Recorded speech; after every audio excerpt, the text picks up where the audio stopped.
how many interviews you and I have done, but it's been probably a handful since you were young. And here we are, and you're able to win another state championship. You seem to handle pressure. You seem to have played in all the big tournaments and all the big places and all that stuff. And I think it's just kind of who you are. You're a different cat, as I was describing it to your coach. Talk a little bit about that mentality that you have. That, like, listen, that's who I am. Ice in my veins, kind of cool cat guy, and I'm going to go out and just do my best. And hey, if I'm the best that day, great. And usually you are one of the best. And this year, you happen to be the best again in the state of Pennsylvania. Yeah, for sure. Thanks for having me on, John. I really appreciate it. I really enjoy these interviews. And I guess this past year has kind of been a developmental year for me. As a player, the mental side of my game's grown, I think, the most. I put in a lot of hard work over last winter, into the spring and over the summer. I was really grinding away, and I'm proud of how it all culminated there in the fall. A lot of people probably don't see, and I don't know if you show much emotion or frustration, whether times where maybe it's a holes a day that's not going well for you, but when it comes to when you gotta do it, when you have to perform, you seem to show up. So talk a little bit about that's part of growing as a person on some of those days that might not be the best. Sure, yeah. The mental side of my game has been a big side, like I said, I've been working on. On the course, I try to stay really level-headed. I really don't try to get too upset or too excited. Looking at the leaderboard for me, for a lot of my career, has been a downside, I think. And this year, I've stopped looking at the leaderboard. I didn't know where I was standing until the 18th hole at States.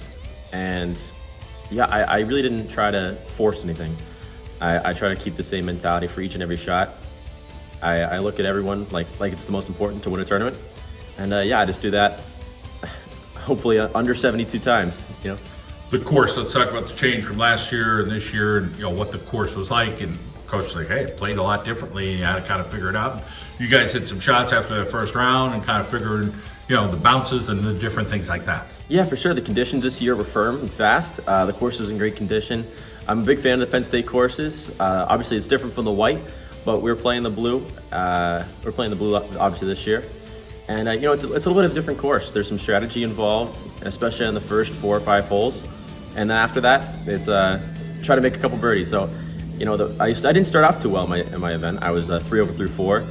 But I was proud of the way I composed myself and kind of kept it all together, going 5 under the rest of the day, finishing up the day 2 under, and I was only 2 shots off the lead. But yeah, like I said, I think I was like 6 shots back off the lead after my first 4 holes. I'm proud of the way I kind of kept it together and came back. So, sometimes you'll talk to a wrestler, they'll say, hey, I really don't like to know much about my opponent. But for like golf, do you guys find out 3 months ahead, a year ahead on what course you're going to play, or is it kind of like sprung a couple weeks ahead? Yeah, so for States, I knew we were playing the blue course this year. Obviously, once they moved from Heritage Hills my freshman year. But I like to study the golf courses. I'm playing down in Florida later this week, and I've been looking at it on Google Earth. I've been looking at the yardage book. I've been studying the shots I need to hit, who designed it. And yeah, I kind of do a full analysis of the course I'm playing, and it was no different with the blue. I've been playing it for a long time now. I've been going down there since I was really little. And I knew the course really well, so I think that came to my advantage this past year. Not everybody is as fortunate as you, playing in Florida, playing golf. Talk a little bit about those opportunities that you have and the seriousness of what you try to do when you do go down there. Yeah, I'm blessed. I really am. I have a great family who supports me. I'm honored to try to go out and support them. My coach, my teammates, everyone around me at school. I have really great support staff, and I couldn't do without them. Let's talk about the clubs. Have they changed a whole lot over the years for you? You've been pretty steady with what you play with? Currently, I play with all Titleist clubs, except for my putter. I play with TaylorMade. But this past year, I switched to almost all Titleist. I'm a big fan of the Titleist clubs. And in the past, I played TaylorMade for a little while. And just recently I switched over, but nothing bad to say about either. There's always things to work on with your game, and I don't know that you would hone in on one thing because, you're probably like, well, I got 50 things I could work on, or 100 or whatever that is. But talk a little bit about trying to chip away and, get better at different components of your game. Yeah, sure. I always like to say the work's never done. There's always somewhere to improve. Recently, this past year, my short game, especially towards the fall, was not as tight as I'd like it to be. So I really tried to hone in on that skill specifically. And it ended up paying off on 18 there. I had a short chip shot, for Eagle, and I was working really hard with my coach and Anna the day before on the chipping green for hours and hours. And really this past fall, I've been working just hours and hours on the chipping green. And I was lucky enough that it paid off on 18 there. I got it up and down for birdie and ended up winning by 2. Let's talk about that college decision and that process and what it's going to look like for you now that you made that decision. Yeah, sure. I'm committed to Penn State. I'm very committed to Penn State, and I'm really excited and grateful for the opportunity that the coaches there have given me. I'm grateful to Coach Matt here, who's helped set me up throughout the process and kind of guided me through it. What was it about Penn State that was it always your go-to school? Like, that's the place I want to play at? Yeah, ever since I was really little, I've always been a Penn State fan. My dad used to take me down there for football games. I really love the environment, and the coaches there, and it's a great team. I'm excited to be a part of it.